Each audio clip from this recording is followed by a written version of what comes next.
Recently আমি একটা ভিডিওতে বলি যে someone is copying my whole video topic content and the recipes I am making.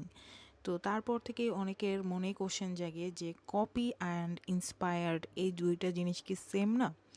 So আমি এই ভিডিওতে একটু এই জিনিসটা আপনাদেরকে এক্সপ্লেন করার ট্রাই করব। ইন্সপায়ার্ড এবং কপি এই জিনিসের মধ্যে কি তফাৎ। কপি করা, কপি মানে হচ্ছে একেবারে সেম টু সেম নকল করা।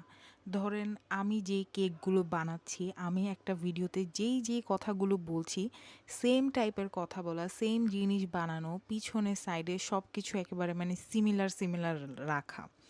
অ্যান্ড ইন্সপায়ার্ড মানে হচ্ছে কারো কাজ আপনার ভালো লাগলো, আপনি কিছু আইডিয়া নিলেন, বাট সেখানে আপনি আপনার স্টাইল অ্যাড করলেন।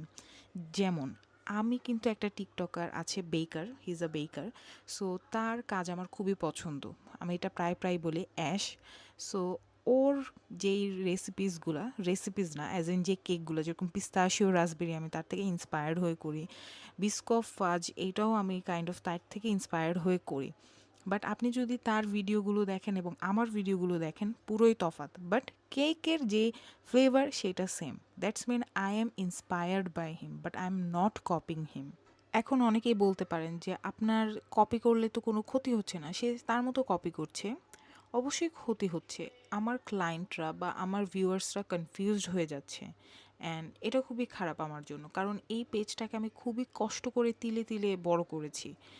আমি কিন্তু কোনো প্রকার বুস্ট বা কোনো কিছু দিয়ে বড় করি নাই। আর এই জিনিসটা কিন্তু কয়েকদিন ধরে না, অনেক দিন ধরেই হচ্ছে। অ্যান্ড আমি এটাকে খুবই নজর আন্দাজ করতে চাচ্ছিলাম, কিন্তু যখন আপনি চুপ থাকবেন মানুষ তখন আসলে পেয়ে বসে। সো ইন ফিউচার আসলে যারা এই কাজগুলো করবেন, আপনার স্টপ না হলেও অ্যাটলিস্ট আমার তরফ থেকে আমি ফাইট করে যাব।